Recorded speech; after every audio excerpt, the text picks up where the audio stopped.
तो श्री रसिकानंद प्रभु का आविर्भाव दिवस आता है प्रतिपद शुक्ल प्रतिपद कार्तिक के शुक्ल प्रतिपद के दिन। तो दीपावली की जो रात है, जब सभी घरों को सजाया गया था, तो उस समय रसिकानंद प्रभु का आविर्भाव हुआ था। इनके पिता का नाम था अच्युत देव और माँ, और वो जो थे रोहिणी एक स्थान है, वहां के राजा थे, जमींदार थे। और इनका कोई पुत्र नहीं था, और जगन्नाथ जी की कृपा से इनको एक पुत्र की प्राप्ति हुई। तो ये जो गांव है रोहिणी या रोहिणी, रोहिणी भी बोलते हैं इसको, ये जो स्थान है एक प्रांत मल्ल भूमि, जो कि स्वर्णरेखा नदी के एक एक किनारे पे है, मल्ल भूमि। तो स्वर्णरेखा नदी जो कि झारखंड में भी बहती है, जमशेदपुर में भी बहती है, रांची इत्यादि से होते हुए, तो उसी के किनारे पे ही ये स्थान है। और रोहिणी जो है उसके बगल में एक और गांव था जिसका नाम था बरईता।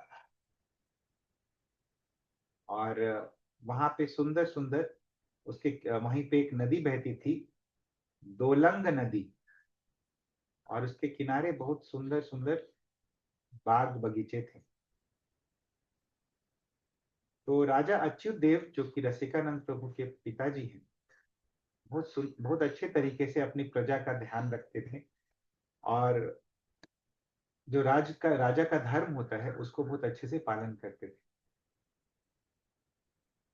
तो इसी स्थान पर राजा अच्युतानंद के पुत्र के रूप में प्रकट हुए रसिक मुरारी या रसिकानंद प्रभु या मुरारी। तो जैसे जैसे ये बड़े होते गए, तो इनके गुण जो हैं वो प्रकट होते गए, और इनके परिवार का, इनके कुल का जो नाम है वो बढ़ता गया। और जिस प्रकार शुक्ल पक्ष का जो चंद्रमा है वो बढ़ता रहता है, और उसके कारण जो समुद्र का लेवल है वो भी बढ़ता रहता है, समुद्र में जो लहरें आती है वो बढ़ती रहती हैं। उसी प्रकार ये जो रसिक मुरारी थे, ये बचपन से ही शास्त्रों में बहुत ही दक्ष थे, और अपने माता पिता के प्रति काफी निष्ठावान थे, विशेषतः अपनी माता के प्रति जिनका नाम था भवानी। बहुत ही कम आयु में ही इनके पिता ने इनका विवाह करवा दिया था, और इनकी पत्नी का नाम था श्यामा दासी, जो कि बहुत ही गुणवती थी। और इनकी पत्नी जो थी, उनका गांव था घंटाशिला या घाटशिला, जो कि रोहिणी से बहुत ही पास था। और ये जो घाटशिला है ये भी स्वर्णरेखा नदी के किनारे ही था। और कहा जाता है कि प्राचीन समय में पांडव लोग जब वनवास में गए थे, तो वो लोग यहाँ भी रुके थे। तो एक दिन की बात है, मुरारी जो है, रसिक मुरारी है, रसिकानंद प्रभु, वो एक एकांत स्थान पे बैठे हुए थे, और वो इस बात का चिंतन कर रहे थे और सोच रहे थे मन में कि कब वो समय आएगा, कब उनका भाग्य जागेगा और उनको एक गुरु की प्राप्ति होगी। उसी समय आकाशवाणी हुई कि आप चिंता मत कीजिए, आप शीघ्र ही श्री श्यामानंद प्रभु के शिष्य बनिएगा।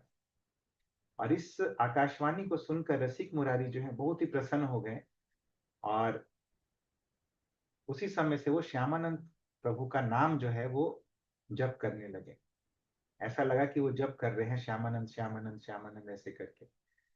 और जैसे जैसे समय बीतता गया, उनकी उत्कंठा जो है बढ़ती गई, और उनकी आंखों से बिल्कुल अश्रुधारा बहने लगी श्यामानंद प्रभु का नाम लेके। और इस प्रकार उनकी अवस्था हो गई कि अधिकांश रातें जो है उनकी, अभी उनको नींद नहीं आने लगी। क्यों? क्योंकि वो श्यामानंद प्रभु का नाम जो है पुकारने लगे। और एक दिन क्या हुआ, सुबह सुबह का समय था, और सुबह सुबह के समय उनको एक स्वप्न आया, जहां पे उन्होंने देखा अपने गुरु को।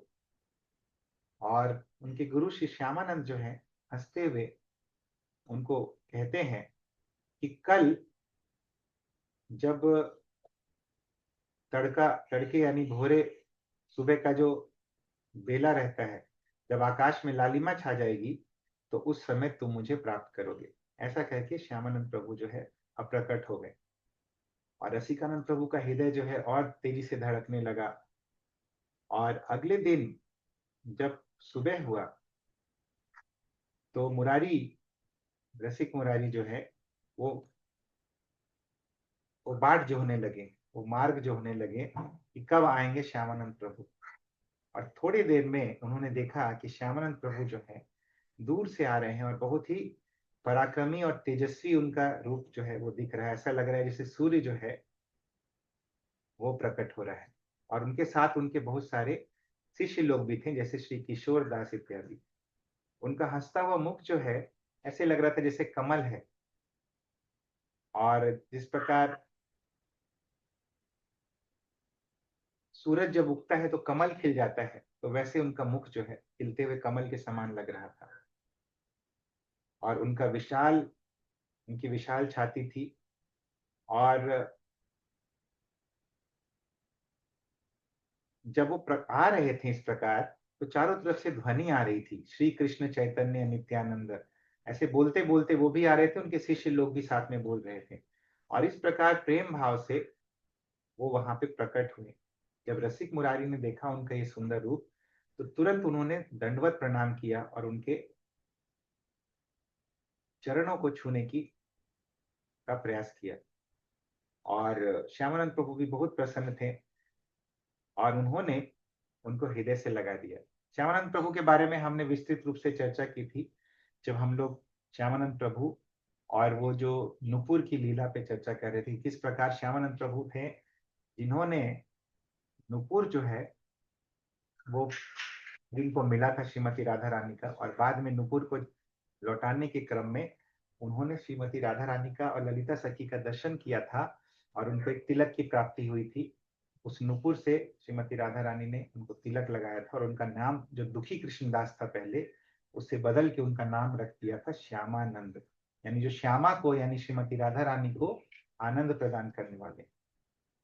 तो इस प्रकार रसिक मुरारी जो है बहुत ही अपने आप को भाग्यशाली समझने लगे इस पूरे ब्रह्मांड में। और एक पवित्र दिन पे श्यामानंद प्रभु ने रसिक मुरारी और उनकी पत्नी दोनों को दीक्षा दिया। और उसके बाद रसिकानंद जो है अपने गुरु के साथ ही भ्रमण करना शुरू कर दिए, और बहुत ही निकट शिष्य हो गए अपने गुरु के। और फिर श्यामानंद प्रभु ने उनको राधा गोविंद देव की सेवा दी। गोपी वल्लभपुर में एक स्थान है, गोपी वल्लभपुर, वहां पे राधा गोविंद देव की सेवा दी। और रसिकानंद प्रभु जो है भगवान श्री श्री राधा रानी और श्री गोविंद देव की सेवा में पूरी तरह से लग गए, और उनकी सेवाओं से भक्त लोग काफी प्रभावित थे। तो गोपी वल्लभपुर और बाकी जगहों पे उन्होंने प्रचार कार्य जो है वो शुरू कर दिया, गौर नित्यानंद का प्रचार। और उनके प्रभाव से बहुत सारे नास्तिक लोग, बहुत सारे अभक्त लोग गौर और नित्यानंद के भक्त बन गए। यहाँ तक कि बहुत सारे बदमाश लोग, दुष्ट लोग, डकैत लोग तक अपने पापों से निवृत्त होके उनकी कृपा पात्र बन के भगवान की भक्ति में लग गए। और कुछ मुस्लिम भी थे जो कि भगवान को नहीं मानते थे, वो लोग को भी उन्होंने प्रेम दान दिया जब वो गांव से गांव जाके प्रचार करते थे। और यहाँ तक कि एक बार क्या हुआ कि एक नवाब जो था उनसे बहुत क्रोधित था, तो नवाब ने क्या किया कि एक पागल हाथी को उनपे छोड़ दिया। और रसिक मुरारी ने क्या किया, उन्होंने कृष्णा गौरांगा ऐसे करते हुए, ऐसे नाम लेते हुए, उनके हाथ में थोड़ा सा जल था, एक लोटे से लेके उन्होंने उस पागल हाथी पे छीटा। और ये पागल हाथी जो है, इसने जैसे ही उसका वो जल जो है उसके शरीर पे पड़ा, ये पागल हाथी अपनी सूंड उठाते हुए, चिंघाड़ते हुए जोर जोर से हरे कृष्ण महामंत्र का उच्चारण करने लगा। तो ये बल था रसिक मुरारी यानी रसिकानंद प्रभु का। और ये हाथी भी उनका शिष्य बन गया और इस हाथी को भी रसिकानंद प्रभु ने कृष्ण और वैष्णवों की सेवा में लगा दिया। और ये जो दुष्ट मुस्लिम नवाब था, इसने जब ये देखा तो अपनी गलती का उसे एहसास हुआ और वो इनके चरणों में गिर पड़ा। और बहुत इस तरह से बहुत सारे लोगों को उन्होंने प्रचार किया और उनको भौतिक संसार, भौतिक संस्कृति से बाहर निकाला।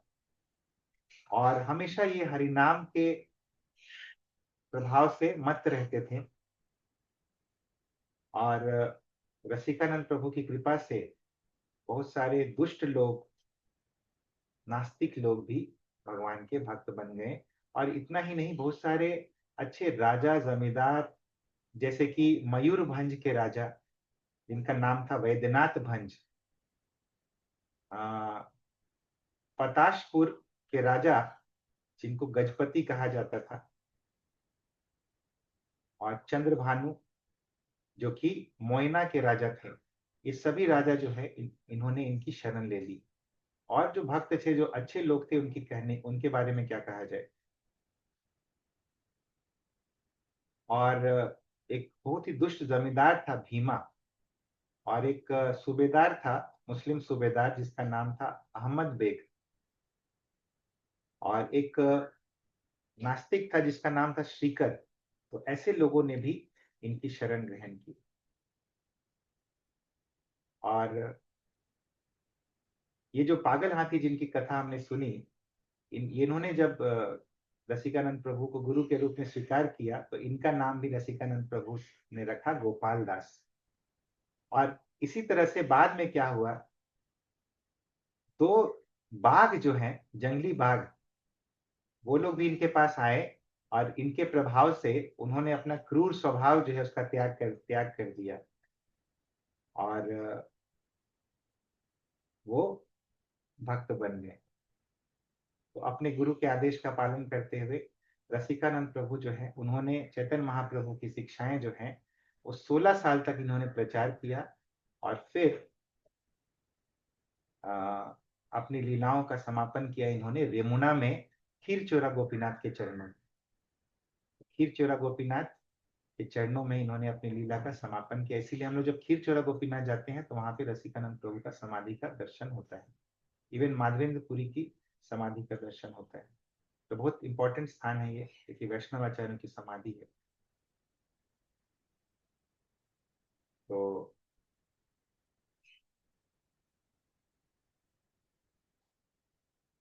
रेमुना जाकर वहां पे इन्होंने क्या किया, वहां पे कृष्ण कथा की भक्तों के साथ। और सभी को यह आदेश दिया कि आप लोग कृष्ण की भक्ति कीजिए और कृष्ण की सेवा कीजिए। और फिर सभी से निवेदन किया इन्होंने कि आप लोग संकीर्तन करना शुरू कीजिए। और फिर गोपीनाथ के मंदिर में प्रवेश कर गए और वहां पे खीर चोरा गोपीनाथ के चरणों को छुआ और फिर वहीं पे अपने शरीर का त्याग कर दिया। तो खीर चोरा गोपीनाथ के निकट में ही, सामने में ही इनकी समाधि है। तो रसिकानंद प्रभु के 3 पुत्र थे, राधानंद, कृष्ण गोविंद और राधा कृष्ण। ये 3 पुत्र थे उनके। और गोपी बल्लभपुर में अभी भी श्री श्री राधा गोविंद देव का मंदिर है, जहाँ पे इनके वंशज जो हैं वो सेवा करते हैं। इन्होंने एक बहुत ही अच्छी, बहुत ही उत्कृष्ट पुस्तक की रचना की जिसका नाम है श्यामानंद शतक और श्रीमद् भागवत अष्टक, और बहुत सारे और भी गीतों की रचना की। और इनका जो मंदिर है गोपी बल्लभपुर में, ये कलकत्ता से खड़गपुर की तरफ यदि हम लोग जाते हैं तो वहां से, खड़गपुर से बस लेके हम लोग गोपी बल्लभपुर तक पहुंच सकते हैं। इवन जगन्नाथपुरी में रसिकानंद प्रभु का एक मंदिर है। और एक साल क्या हुआ था कि रथ यात्रा का उत्सव हो रहा था जगन्नाथपुरी में।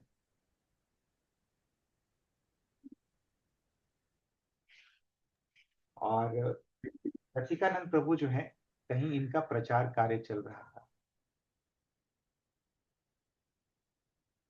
लेकिन क्या हुआ कि इनको फिर एकाएक ऐसा याद आया कि अरे रथ यात्रा चल रही है जगन्नाथपुरी में। तो इन्होंने सब कुछ छोड़ा और दौड़ते हुए, ऐसा लगा कि हवा के वेग से दौड़ते हुए वो नीलाचल की तरफ दौड़ पड़े। लेकिन इस दौरान क्या हुआ था कि ये रथ यात्रा का उत्सव जो है ऑलरेडी शुरू हो गया था और जगन्नाथ जी जो है ऑलरेडी निकल गए थे। लेकिन जगन्नाथ जी को तो पता है कि रसिकानंद प्रभु आ रहे हैं, तो जगन्नाथ जी ने क्या किया, अपने रथ को रोक दिया। और इधर लोगों को पता नहीं था ये बात कि जगन्नाथ जी का रथ किस लिए रुक गया है। तो राजा ने क्या किया कि बहुत सारे हाथियों को लगाया ताकि वो रथ को धक्का दे सके। लेकिन रथ को वो थोड़ा सा भी हिला नहीं पाए, 1 इंच भी नहीं हिला पाए वो हाथी। तो जगन्नाथ जी ने जब देखा कि राजा जो है बहुत ही परेशान हो रहे हैं, तो उन्होंने राजा को ये सूचना भिजवाई कि वो अपने भक्त रसिकानंद के लिए रुके हुए हैं। और थोड़ी देर पश्चात फाइनली रसिकानंद प्रभु वहां पे पहुंच गए और बहुत तरह के वो गिफ्ट लाए थे जगन्नाथ जी के लिए। बहुत तरह के सिल्क यानी कि रेशम के वस्त्र लेके आए थे और बहुत सारे उपहार लेके आए थे। और ये उन उपहारों के साथ उन्होंने जगन्नाथ जी को दंडवत प्रणाम किया। और फिर राजा ने, पुरी के राजा ने उनको निवेदन किया कि आप जो है जगन्नाथ जी के रथ की रस्सी को खींचिए। और जब उन्होंने ऐसा किया तो जगन्नाथ जी का रथ जो है बिल्कुल आसानी से ये जो बड़दंड है, ग्रैंड रोड है, उस पे चलने लगा। ऐसा लगा जैसे कि बादल जो है आसमान में चलते। और फिर राजा ने कुछ देर के पश्चात रसिकानंद प्रभु को निवेदन किया कि वो थोड़ी भूमि को एक उपहार के रूप में स्वीकार करें और वहां पे एक मंदिर का निर्माण करें। तो रसिकानंद प्रभु ने उस भूमि को स्वीकार किया जो राजा ने उन्हें दिया, और इसको कुंज मठ के नाम से जाना जाता है। और वहां पे उन्होंने बट कृष्ण के विग्रह की स्थापना की, जिनको आज के समय में श्री श्री राधा रसिक राय के नाम से जाना जाता है। तो ये विग्रह जो है जगन्नाथपुरी में, जगन्नाथपुरी में भी हम लोग रसिकानंद प्रभु के इन विग्रह का दर्शन कर सकते हैं। तो कल जो है इनका आविर्भाव दिवस था, जो कि हम लोग चर्चा नहीं कर पाए थे, यानी कि कार्तिक मास के शुक्ल पक्ष की प्रतिपदा के दिन।